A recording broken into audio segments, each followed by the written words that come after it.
Recuerden que nosotros estamos cubriendo el capítulo 2, es como un recuento histórico acerca de cómo a través de los siglos se ha adorado el Señor en familia, de cuán importante ha sido para la iglesia cristiana abrazar esta verdad bíblica de que es la iglesia, perdón, es la casa, el hogar, donde Dios ha diseñado para la crianza bíblica, para el temor del Señor, para que los niños y las nuevas generaciones puedan conocer el temor del Señor. Así que está muy claro en el Antiguo y Nuevo Testamento que Dios busca que nosotros le adoremos en nuestros hogares.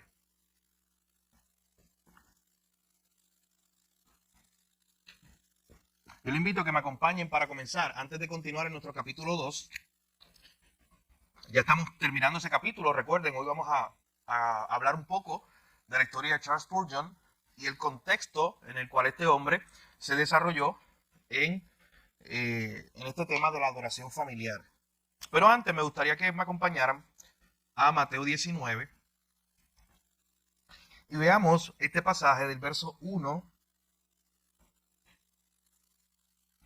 hasta el 9. En un momento dado, usted recuerda, los fariseos, los líderes religiosos, comienzan a hacerle preguntas a Jesús. Muchas eran preguntas capciosas, muchas eran preguntas para ver alguna falla en la teología de Jesús. Muchas eran preguntas para hacer que Jesús quedara mal o en ridículo. Así que los fariseos en un momento dado, tentando, le dice el verso 3, comienzan a hacer esta pregunta. Estoy leyendo desde el verso 3 de Mateo 19. ¿Es lícito al hombre repudiar a su mujer por cualquier causa? Jesús respondió y le dijo, ¿no habéis leído que el que los hizo al principio, varón y hembra los hizo? Y dijo, por esto el hombre dejará padre y madre y se unirá a su mujer y los dos serán una sola carne. Así que no son ya más dos, sino una sola carne.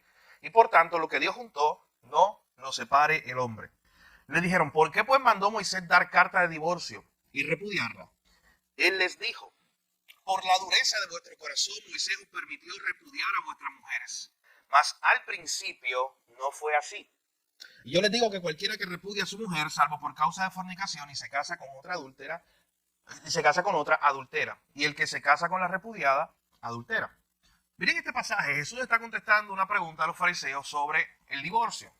En ese contexto específico tenemos a los líderes religiosos de la época tratando de defender una postura que hacía que para los hombres en esa época fuera muy fácil repudiar a su mujer. Cuando dice repudiar era buscar la forma de salir de ella, literalmente. Y era como un contexto donde para algunos hombres era muy fácil, como que el contexto del matrimonio y el concepto de lo que hizo Dios al unir al hombre y a la mujer y ser una sola carne estaba muy bajo. De hecho, noten que esto fue hace 2000 años atrás y la concepción de eso no ha cambiado entre los impíos. De hecho, se ha puesto mucho peor. La concepción del matrimonio. Lo que era algo que representó por mucho tiempo el diseño de Dios entre un hombre y una mujer que se casan y forman una familia. Era el diseño original de Dios, como Cristo presenta aquí. Ya ellos lo habían tenido muy en poco. Habían bajado el estándar.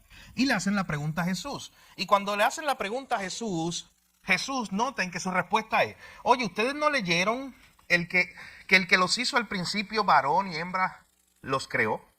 Noten que interesante que esta gente se jactaba de que ellos sabían la ley. Los fariseos eran aquellos que ya eran, se supone, los escribas, los doctores de la ley. Ellos se jactaban de que tenían el conocimiento de la ley, de que conocían la escritura. Así que vino como un balde de agua fría cuando Jesús les dice, oye, ¿ustedes no leen su Biblia? Eso es lo que Jesús les está diciendo. Oye, ustedes se perdieron la clase de la Biblia donde habla de que ya Moisés habló de esto en Génesis, en la ley que ustedes dicen conocer. Ya Dios había hablado de esto. Ustedes no leyeron que ya está escrito que Dios los creó varón y hembra. Y Dios dio un diseño. Y ahí Jesús cita Génesis. Por esto el hombre dejará a padre y madre, se unirá a su mujer y serán una sola carne. Y luego los fariseos continúan queriendo tentar a Jesús, verso 7, y le dice, oye, es como buscándole la mil patas al gato, como decimos nosotros. Pero es que Moisés nos dio permiso. Y Jesús quiere corregir algo. Y decirle, oye, quiero que sepan algo. Nunca fue el diseño de Dios. Dios ha diseñado el matrimonio el hombre y la mujer se casan, se hacen una sola carne, por la dureza de sus corazones, o sea, por nuestro propio pecado, se permitió el divorcio en el caso que Jesús después explica en el verso 9, en el caso de fornicación. Pero mira lo que dice al final del verso 8. ¿Qué dice ahí? La última línea del verso 8, ¿cuál es? Mas el principio no fue así. O sea, noten que Jesús está haciendo dos cosas. Está diciendo, tienen que leer que en el texto original en Génesis, en el libro de los orígenes, está muy claro lo que Dios diseñó para el hombre y la mujer.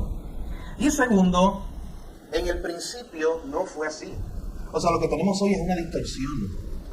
Hermano, y es importante que comencemos con este verso hoy, porque en esta noche vamos a continuar viendo esta idea de cómo el concepto de familia ha cambiado a través de los siglos. La semana pasada veíamos algunas cosas sobre esa idea, pero hoy específicamente veremos otros detalles y les mostraré algunos casos particulares de cómo ese concepto de familia se ha tergiversado, de cómo el pecado ha querido redefinir lo que es la familia, lo que es el matrimonio, lo que es un hombre, lo que es una mujer. Pero siempre que hoy usted escuche ese debate, de que hay un debate sobre qué es la familia, qué es un hombre, qué es una mujer, qué es el matrimonio, recuerde que Jesús mismo, Mateo 19, hace 2000 años estuvo hablando de eso. Y su argumento fue, hay que ir al principio. Hay un diseño y ya está establecido. Noten que Jesús está diciendo, hay un diseño y ya está establecido. Hermano, esa es tu defensa y debe ser mi defensa cuando abordemos estos temas.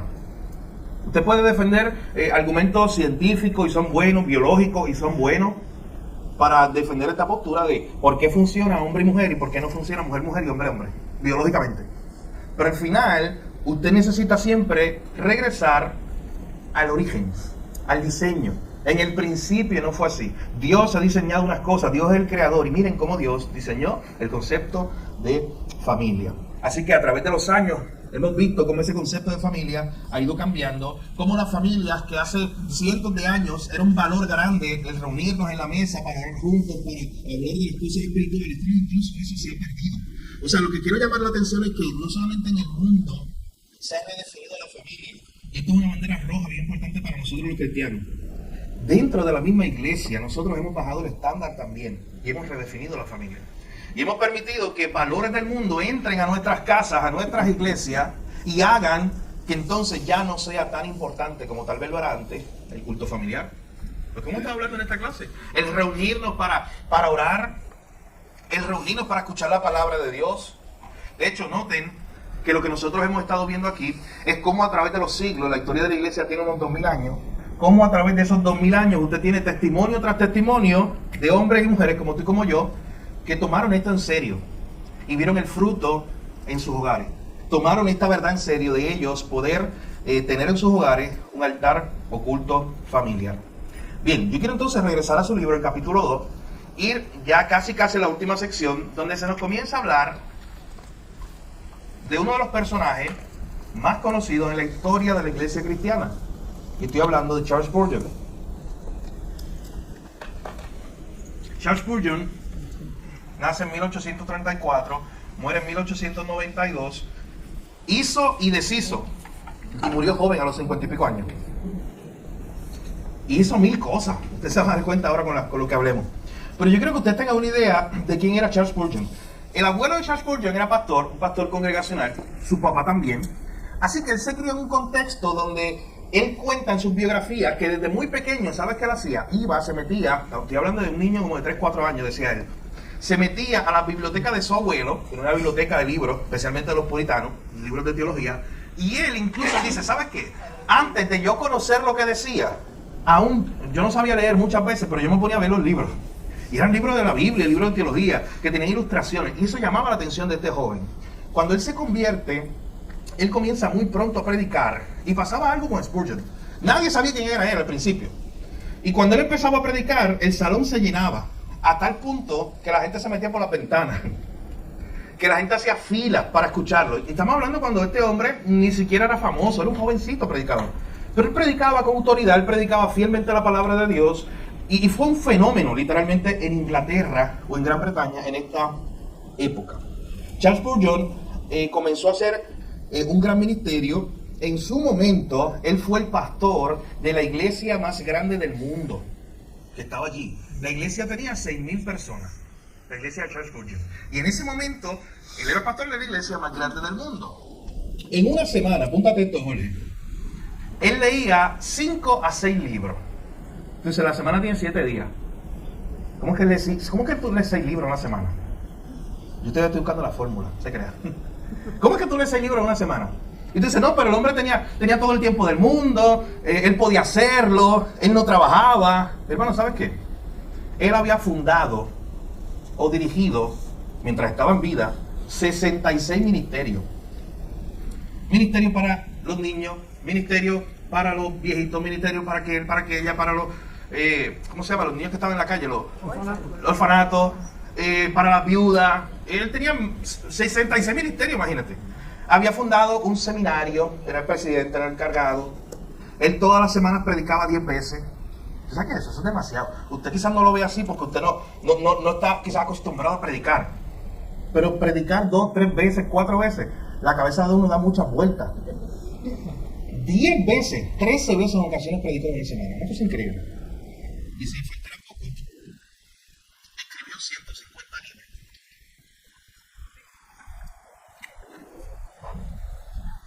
Y lo que yo les quiero decir con esto es que a pesar, y no estoy diciendo todo lo de él, usted le da una biografía de él para conocer más detalles. Lo que yo quiero decir con esto es enfatizar algo. Nunca faltó el día donde, a pesar de ser un hombre tan ocupado, tenía revistas, él publicaba revistas, sermones, a pesar de ser un hombre tan ocupado, siempre él estuvo dispuesto para sacar tiempo para sus hijos en su hogar. Y siempre en las tardes, allí estaba Spurgeon, junto a su esposa Susie, o Susana, junto a sus hijos. Él tenía unos hijos gemelos. De hecho, que los dos fueron pastores. Uno de ellos fue el pastor de la iglesia donde él estaba cuando él murió. Fue pastor por muchos años. De hecho, un dato interesante, usted va a YouTube después y busca los hijos de Charles Spurgeon y hay un registro de su voz. Cuando eso era una tecnología, grabar el audio en esa época, estamos hablando del siglo XIX y principios del siglo XX. Y se grabó un poco del sonido de uno de los hijos de Spurgeon y se dice que se parecía mucho a cómo él predicaba. Así que usted puede ir a escuchar eso y escucha más o menos cómo predicaba. Uno de los predicadores más importantes en toda la historia de la iglesia, Charles Spurgeon. ¿Por qué pasa? Usted piensa, este hombre hace tantas cosas, está ocupado, su casa va a ser un caos. No, mi hermano. Para él, este era el ministerio más importante. Una y otra vez él se lo decía a su iglesia, pero él con su ejemplo, él lo modelaba. Siempre él estaba en la tarde con sus hijos gemelos, con su esposa, sacando un tiempo para enseñar la palabra de Dios, para enseñarle a sus hijos la palabra de Dios, para instruirlos en el camino del Señor. Él no quería pasar eso por alto. Para él era importante que a él lo conocieran de afuera como el gran exitoso ministro, Charles Spurgeon. Pero él quería que en su hogar, él no perder ese liderazgo que Dios le había dado y enseñarle a sus hijos, conducir a sus hijos a la palabra de Dios. De hecho, usted sabe que, antes de continuar con lo que dice el libro de él, hubo un momento, imagínate, él hacía tantas cosas que tú dices, ¿cómo lo hacía? Hubo un momento donde un personaje, otro hombre misionero muy famoso también, le preguntó, oye, Charles, ¿cómo tú haces todo eso? O sea, en realidad, ¿cómo es que tú lees 6 libros a la semana, predicas 13 veces, has escrito 150 libros, diriges 60 y pico de ministerios? ¿Cómo? Tú tienes unos hijos, unos gemelos, ¿cómo tú haces todo eso? Y a mí me encanta la respuesta de él, dijo, oye, ¿qué se te olvida que somos dos? Le dice, se te olvida que yo no hago esto solo, yo no puedo. Siempre soy yo y Cristo. O sea, siempre es Cristo y yo, siempre es Cristo y yo, siempre Cristo me está ayudando, siempre Cristo me está sosteniendo. Siempre Cristo es el que me está moviendo, porque yo no podría solo. O sea, genuinamente él dice eso, porque yo no podría solo. Así que, vamos al libro y vea conmigo un momento dado donde alguien visita la casa de Charles Spurgeon y miren lo que describe acerca de esa visita. Él dice lo siguiente: una de las horas más útiles de mis visitas a Westwood fue la hora de la oración familiar. A las 6 en punto, toda la familia se reunía en el estudio para adorar. Por lo general, el señor Spurgeon mismo guiaba los devocionales. La porción leída siempre estaba acompañada de exposición. Qué increíblemente útiles fueron esos comentarios hogareños y amables. Recuerdo especialmente su lectura de Lucas 24. Jesús mismo se acercó y comenzó a caminar con ellos. Cuán dulcemente habló sobre tener a Jesús con nosotros donde quiera que vayamos. No solo se acerca en temporadas especiales, sino que Jesús nos acompaña en cualquier trabajo que realicemos. Entonces, cuán llenas de tierna súplica, de serena confianza en Dios y de total simpatía eran sus oraciones. Sus oraciones públicas fueron una inspiración y bendición, pero sus oraciones con la familia fueron aún más maravillosas para mí. Y escuchen lo que dice al final. el señor Spurgeon, cuando se inclinaba ante Dios en oración familiar, parecía un hombre más ilustre, más incluso que cuando tenía a miles de feligreses cautivados por su oratoria. Escucha lo que está diciendo este hombre, una persona que visitó un día la casa de Spurgeon. Spurgeon estaba acostumbrado a predicarle a miles de personas. Como decía, su iglesia era de 6.000 miembros. ¿Tú sabes que se dice que en ocasiones él le decía a algunos hermanos, oye, trata de dejarle tu espacio, Carmen, a otro que viene, un converso hoy, que no cabía en la iglesia? ¿Se imagina eso? Ya no tenían espacio y la gente esperaba afuera y imagínense. Pero este hombre que le predicaba a miles y miles y miles de personas y todos quedaban cautivados por su oratoria, era una cosa impresionante estar allí y escucharlo predicar. El que está aquí registrando este testimonio de que un día él fue a la casa y dijo, ¿sabes qué? Más impresionante que escucharlo predicar fue escucharlo orar. Fue escucharlo dirigir a su familia en oración. Eso fue más impresionante. Este hombre que estaba acostumbrado a los teatros, literalmente, mi hermano, él iba a los teatros de Londres. Él estrenaba los teatros. ¿Usted quiere saber más? Hay una biografía que dice que en un momento dado, allá en Londres fueron a abrir un nuevo teatro. No había equipo de sonido. Lo que había era acústica, o sea, se creaba el teatro de cierta manera en su arquitectura para que el sonido llegara bien lejos. ¿Y sabes qué? Un día lo llamaron a él por su voz, simplemente para que él fuera a probar el edificio nuevo, el teatro nuevo. Era un hombre que estaba acostumbrado a eso, a que hablaba y la gente quedaba impresionada.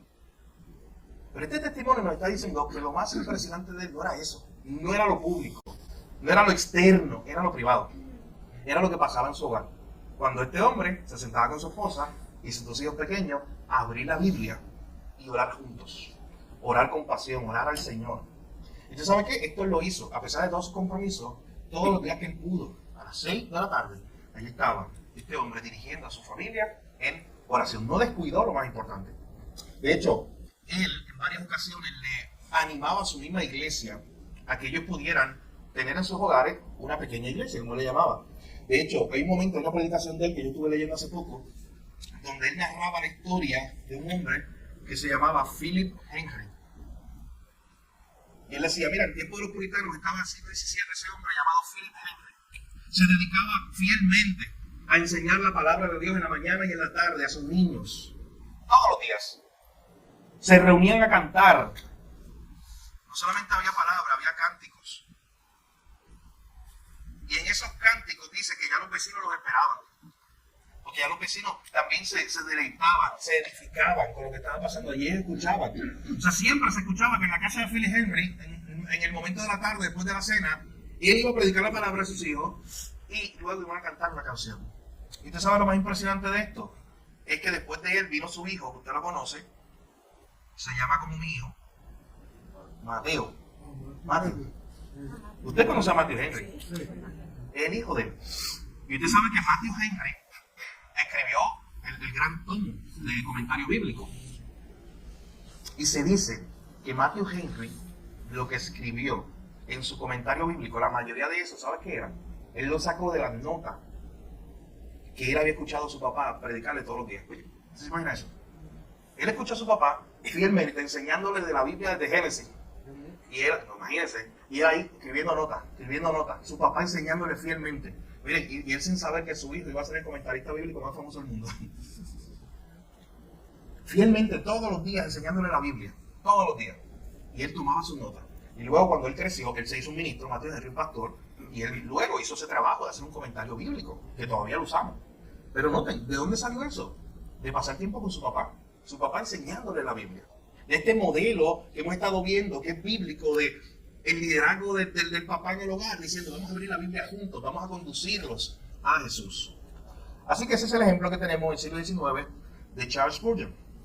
Pasen la página en su libro, y miren este próximo ejemplo que tenemos, es de un misionero llamado John Patton. Y a mí lo que me llamó la atención de este misionero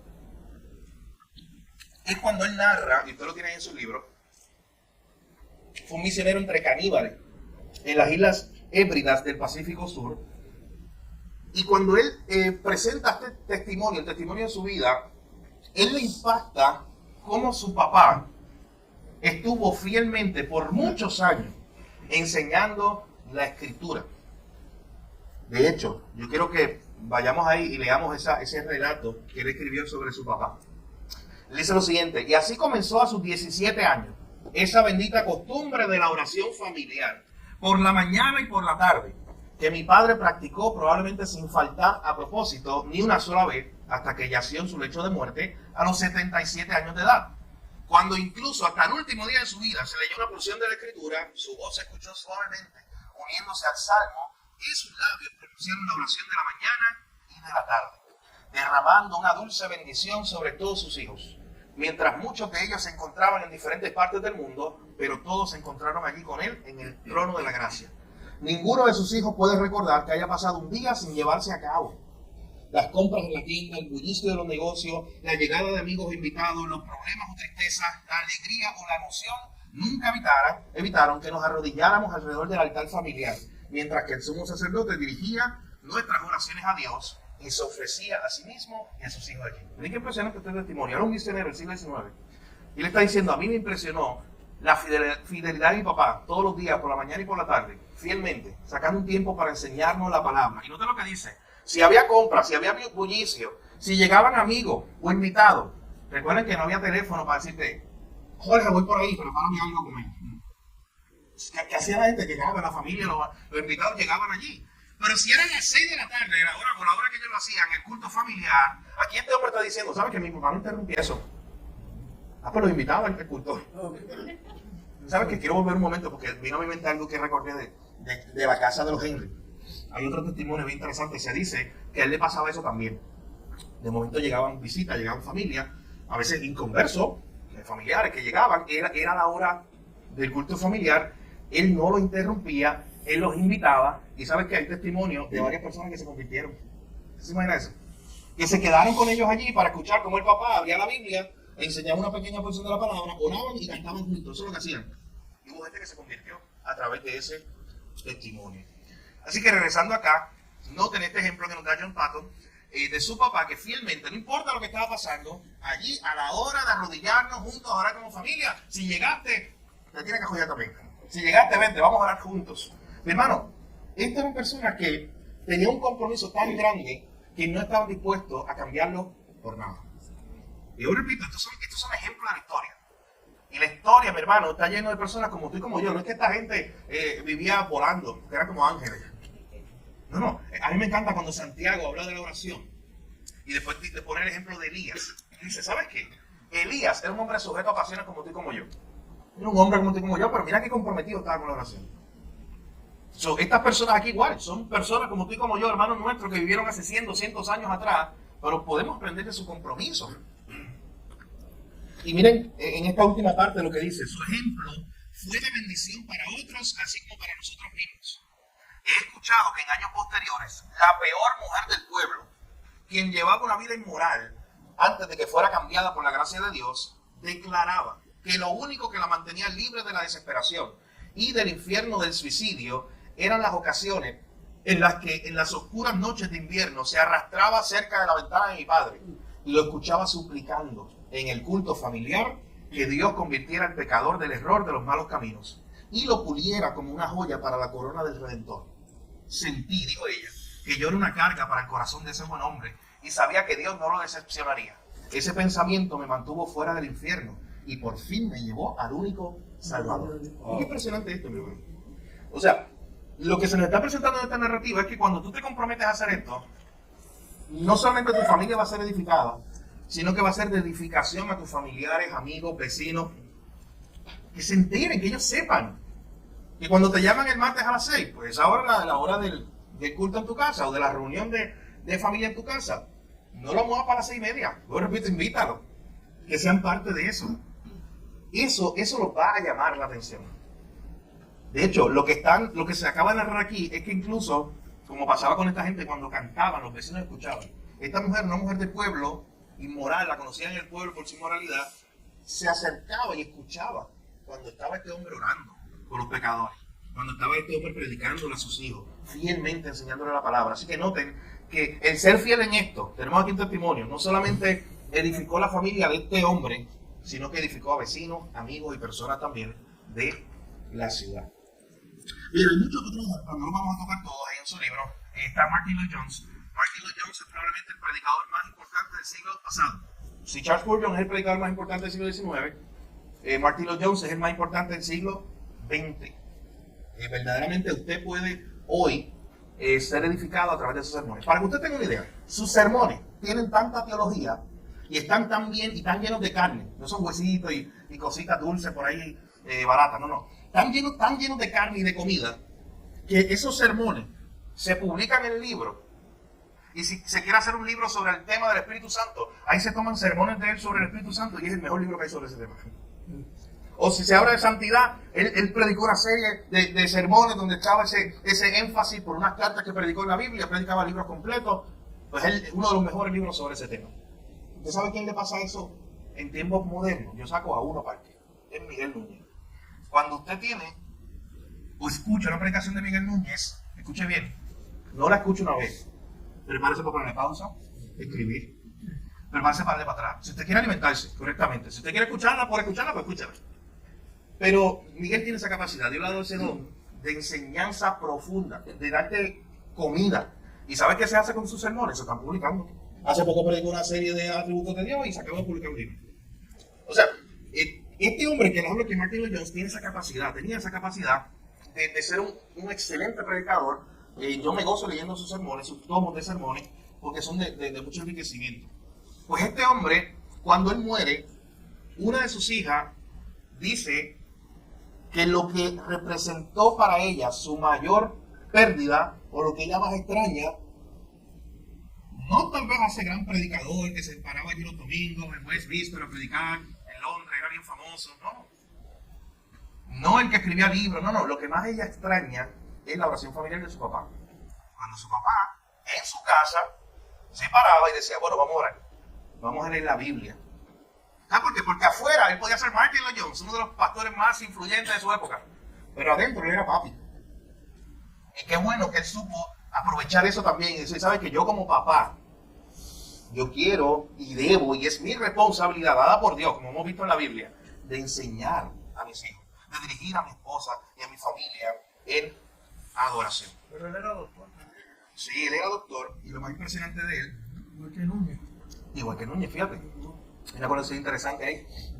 De hecho, a él se le dijo después el doctor del alma, a Martin Lloyd Jones, porque él era doctor, y precisamente tal vez algunos biógrafos dicen que esa capacidad de médico de indagar y profundizar en cuál es el caso o la enfermedad que tiene la persona, es la que él usó como teólogo. Porque cuando él hace su teología y daba sus sermones, él era así bien detallista y profundizaba, y por eso se le llamaba también el médico del alma. Hay un documental, se llama Logic on Fire, usted lo puede ver, es la historia de su vida, y es bien impresionante. Se llama así Lógica sobre Fuego, algo así sería la traducción, o Lógica en Fuego en español, pero Logic on Fire, un documental sobre su vida. Bien, hay otro ejemplo aquí, antes de terminar esta parte, es de un líder bautista muy importante, que ha escrito muchos libros de historia de la iglesia, de historia bautista específicamente de nuestra denominación, y mire lo que él escribió, nos dice el autor, dice, de suma importancia es el culto familiar. Esta práctica es algo que debemos mantener a toda costa.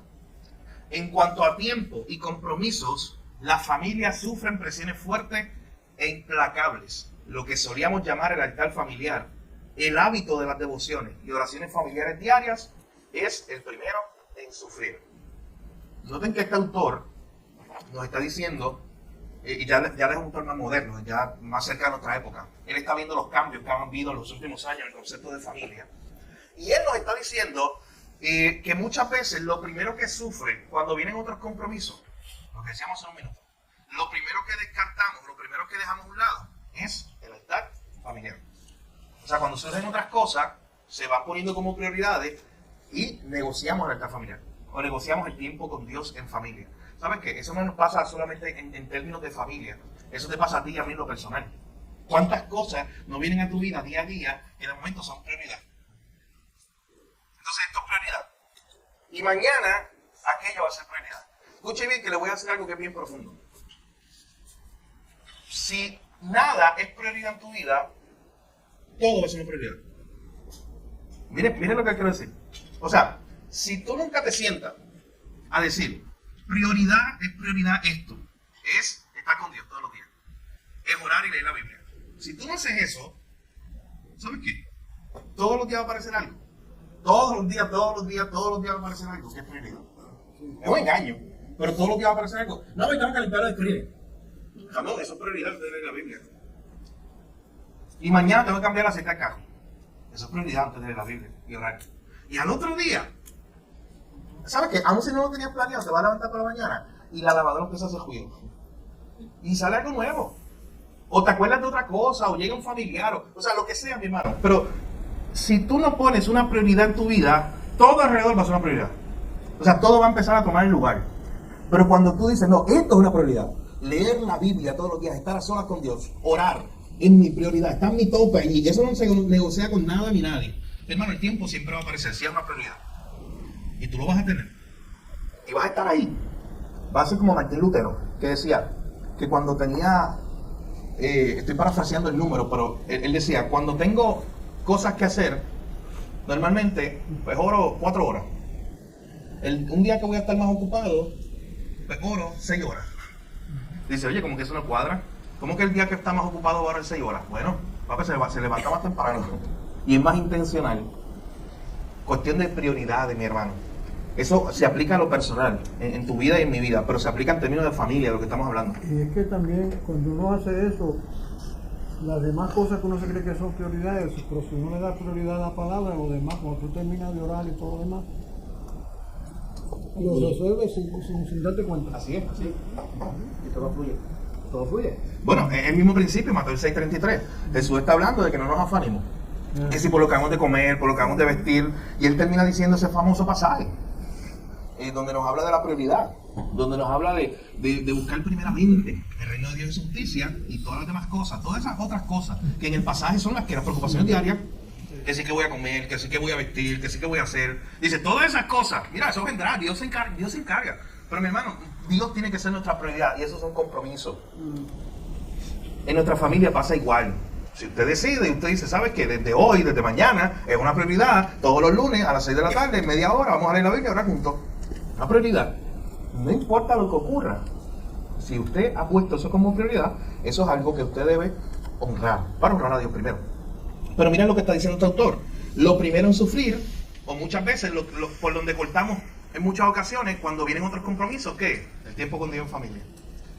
Mi hermano, este concepto de familia, y ahora quiero ya terminar aquí el capítulo 2 para esta última parte, estos últimos tal vez 15 minutos que me quedan hoy, cerrar un poco este argumento que estábamos presentando la semana pasada de cuánto ha cambiado el concepto de familia en los últimos años. Ya ahí en el capítulo, lo último que le explico, que él analiza, usted lo puede ver, son algunas frases de D.A. Carson y John Piper, que son autores ya más modernos, que también hablan de la importancia de nosotros tener un tiempo en familia, de adoración a Dios. Pero yo quiero brevemente, en estos 15 minutos que nos quedan, hablar de algo que ha ocurrido, fíjense, en los últimos años. Usted recuerda que yo traí un libro la semana pasada, yo le decía, miren, este libro es más o menos la historia de la familia en los últimos años, pero el problema es que el libro se publicó en 1996 y Jorge hizo un research y la autora ya no estaba con nosotros. Así que, pues, ¿cómo voy a escribir el libro de lo que ha pasado en los últimos 20 años? Que es una revolución increíble lo que ha pasado en los últimos 20 años, mi hermano. El concepto de familia ha cambiado más en los últimos 20 años que en los pasados 2000 años, imagínense. O sea, ha cambiado más en esos últimos 20 años que en los pasados 2000 años. Así que la revolución ha sido verdaderamente grande. Hay un libro que escribió Al Mohler, de hecho tengo 2 libros de aquí que voy a reseñar algo de ellos. Se llama La tormenta que se avecina. Y la imagen es una iglesia que está recibiendo algo que viene por ahí. Vienen rayos, viene lluvia. Y el libro se llama así, La tormenta que se avecina. Es reciente, tiene 2 años y medio, 3 años este libro. Y cuando él va analizando, escuchen bien, por ejemplo, los títulos, él dice, la tormenta que se avecina sobre la civilización, la tormenta que se avecina sobre la iglesia, la tormenta que se avecina sobre la vida humana, la tormenta que se avecina sobre el matrimonio, sobre la sexualidad. Y tiene un capítulo 5, dedicado a este tema nada más, de la familia, se titula La tormenta que se avecina sobre la familia. Y él comienza a analizar este tema y él dice, miren, en 1977 hubo un hombre que escribió un libro, que el libro se llamaba Refugio en un mundo despiadado, hablando de la familia, 1977. Y este hombre decía, el lugar donde se supone que nos vamos a refugiar de un mundo tan despiadado como el que estamos viendo, va a ser la familia. Pero él llega a decir en el subtítulo, ¿La familia será un santuario verdadero o es una institución asediada? Hermano, este hombre escribe esto en 1977, ya se está proyectando y dice, oye, la familia verdaderamente va a ser un refugio para nosotros ahí como hermanos, decir, oye, mi familia y yo le serviremos a Jehová y vamos a estar bien fuertes y bien sólidos, vamos a tener muchas familias sólidas, o va a ser una institución que va a ser la más atacada de aquí a los próximos años. Miren cuándo le escribió esto, 1977. O sea, analizando, proyectándose, ya viendo el camino, ya viendo las cosas que venían poco a poco dándose en los años 60 y la revolución contra la autoridad y todo eso. Poco después, en los años 80, Peter y Britt Berger escriben otro libro o un estudio donde ellos identifican y advierten en los años 80 que pronto viene una guerra, ellos le llamaron así, una guerra en contra de la familia. Y eso, mis hermanos, es lo que hemos estado viendo, como les decía, en los últimos 20 años. Esa guerra intencional en contra de la familia. Y escuchen bien cómo Al Mohler describe este avance de estas ideologías que están en contra de la familia. Él dice, como un destructor maremoto, la revolución moral masacra las normas y las estructuras morales que han guiado a la civilización humana por miles de años. En este momento, el secularismo, en este momento del secularismo, los padres ya no son la autoridad responsable de criar a sus hijos, son obstáculos a eliminar. Escucha bien, ¿cómo nos ve el mundo secular? Los padres ya no son la autoridad responsable de criar a sus hijos, son obstáculos a eliminar. Y él empieza haciendo un análisis de diferentes casos. Y él habla, por ejemplo, algunos casos que ocurrieron en Canadá. El pastor Ricardo hablaba la semana pasada o mencionaba de cómo está desecularizado ese país. Y él comienza a hablar de este caso de una niña, una jovencita, unos 14 años más o menos, que sus doctores le proponen hacerle un cambio hormonal, o sea, si es una niña, inyectarle testosterona, y fue una decisión que tomaron los médicos y entonces prohibieron a los papás intervenir. De hecho, si los papás levantaban su voz, se quejaban o decían algo en oposición, iban arrestados. Noten que es la idea de quitarle la autoridad al padre, y ahora es el Estado, un Estado secular, un Estado que quiere borrar este concepto de familia según el diseño de Dios, el que toma las riendas de nuestra sexualidad, de nuestra vida, de nuestra familia. Él luego analiza un caso en Francia. Dice, ¿sabes qué hicieron en Francia? En Francia cogieron y cambiaron todos los papeles de cuando tú te registras en la escuela y los papás tenían que escribir el nombre. Escribir padre y escribía Gil. Y madre, Stephanie, este es mi caso. Y le pusieron en el papel parent 1 y parent en inglés 2. Simplemente para no usar en términos legales y del gobierno el concepto de hombre y mujer. ¿Sabes por qué? Porque si venía un niño con dos papás, hombre, se iba a sentir ofendido por ese papel. Ese papel, cuando le iba a matricular a su hijo, lo iba a ofender. Y él se iba a sentir mal. Y para que eso no ocurriera, pues ellos cambiaron todo el sistema y empezaron a identificar parent 1 y parent 2. La cuestión de estar bien, eso fue en el año 2013. Y de momento, él presenta este análisis y dice, oye, pero el 95% de las familias francesas están conformadas, ahora mismo, el 95% de familias francesas están conformadas por la familia tradicional, que es hombre, mujer y los niños. ¿Por qué tuvimos que cambiar esos papeles? Por el 5%. O sea, por el 5% se está cambiando en Francia. Se está cambiando todo el sistema educativo, todo el sistema de leyes, todo el sistema de cómo ante el gobierno nos presentamos, por el 5%. De hecho, no sé si ustedes notan que ahora mismo yo acabo de utilizar un término que usted tiene que hacerse esta pregunta. ¿Por qué nosotros hoy tenemos que identificar esto? Yo recuerdo que yo empecé a dar una clase hace varios meses en una iglesia bautista para el Lajas, era una clase de la familia, y lo primero que yo preguntaba, la primera parte de la clase fue solamente hablar de esto. ¿Por qué hoy tenemos que identificar y decir familia tradicional? Cuando se supone que es familia, y tú tienes que sacar una familia. O sea, a tu mente, ¿qué se supone que venga en familia? Mamá, papá, hijo. Pero ¿por qué incluso tú tienes que identificar? Porque ya eso se ha roto la definición. Y ya familia, yo lo decía la semana pasada, eres tú, tu gatito y tu bonsai. Y familia. O lo que sea, ya se ha roto el concepto. Diseñado por Dios. Mi hermano, no veamos este ataque a la familia como algo banal o algo pequeño.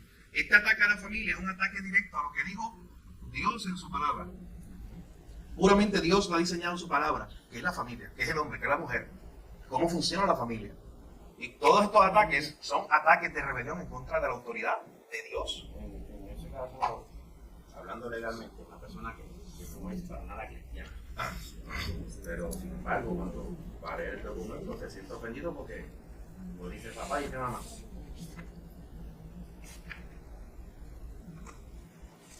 Si es una persona no cristiana. Exacto.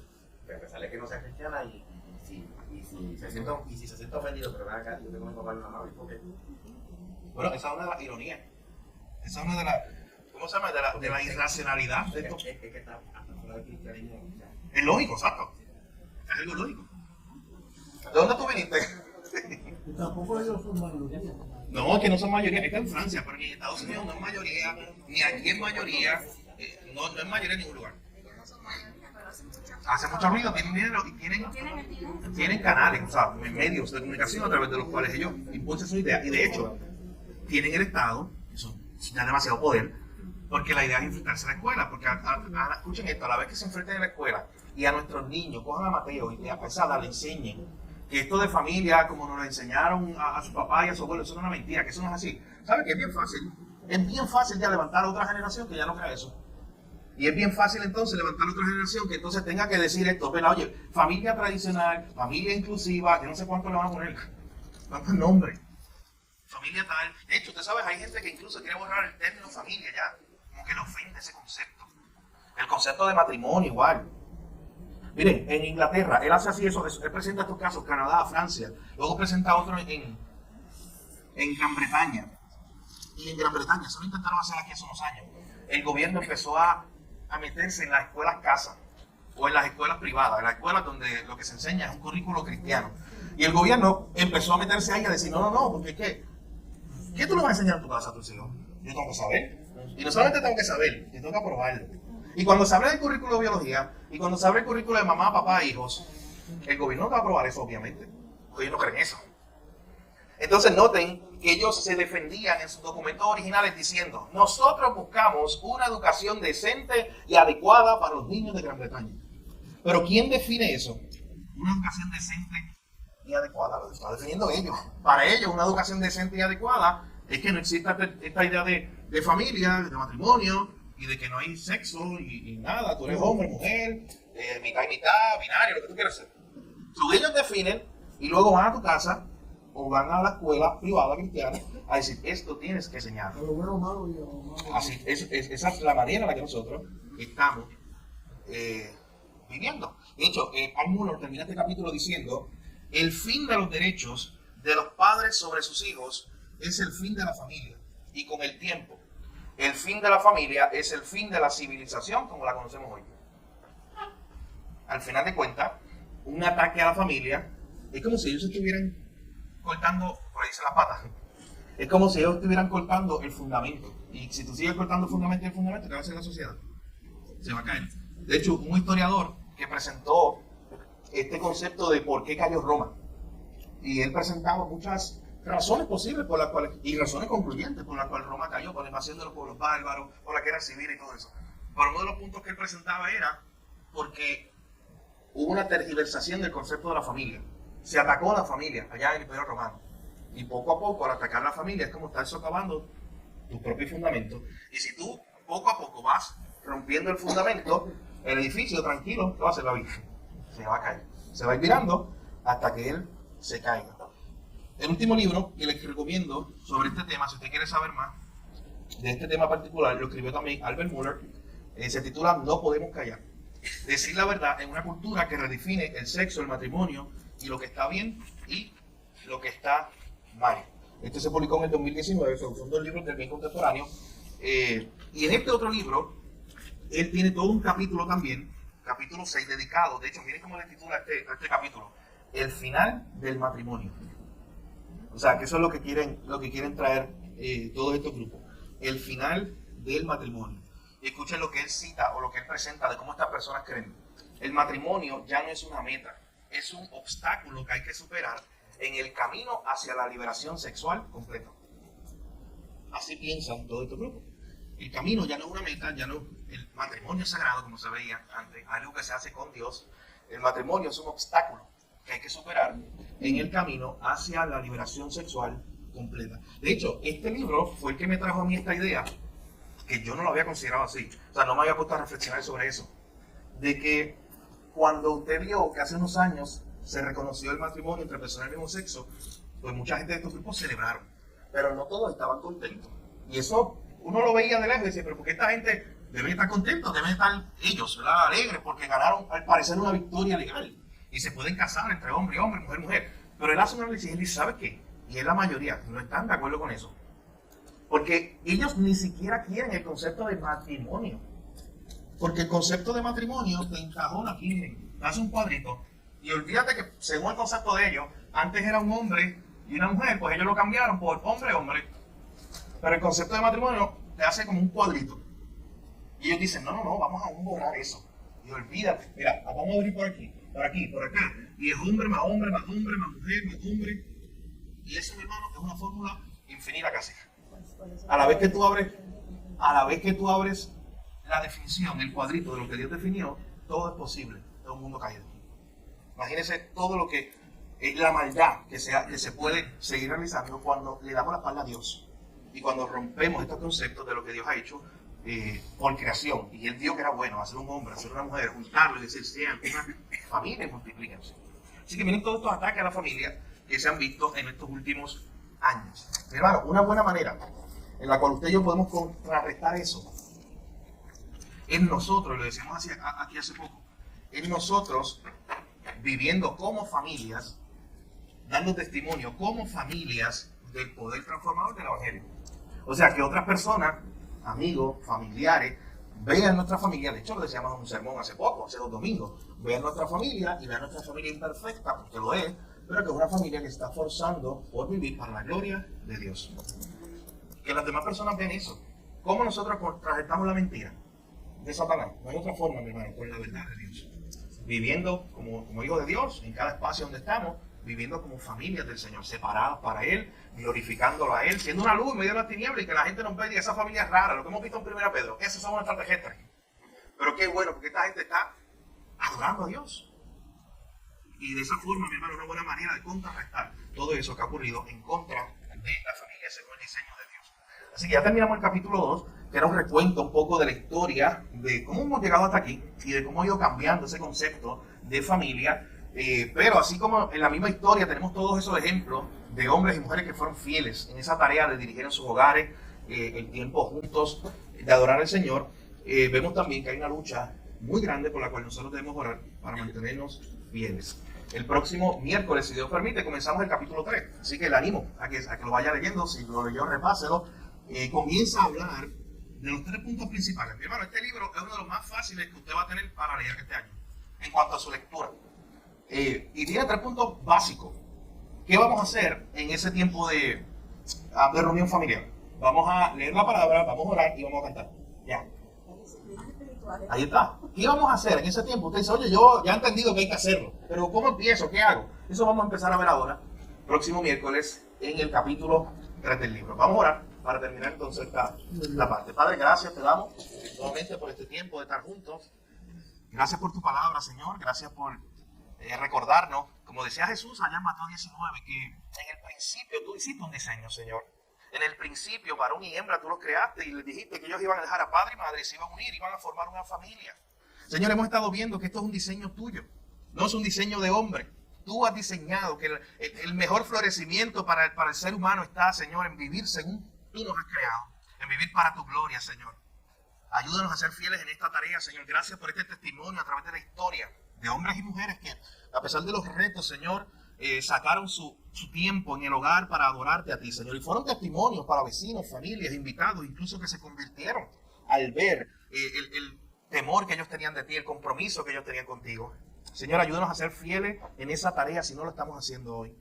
Te pedimos que nos ayude, Señor, a combatir, Señor, la mentira del mundo, la mentira de Satanás, con la verdad de tu palabra, viviendo como familias que te adoren a ti, que te den la gloria a ti, Señor, y que sean luz en medio de este mundo de tinieblas. Gracias te damos, Jesús. En tu nombre oramos. Amén.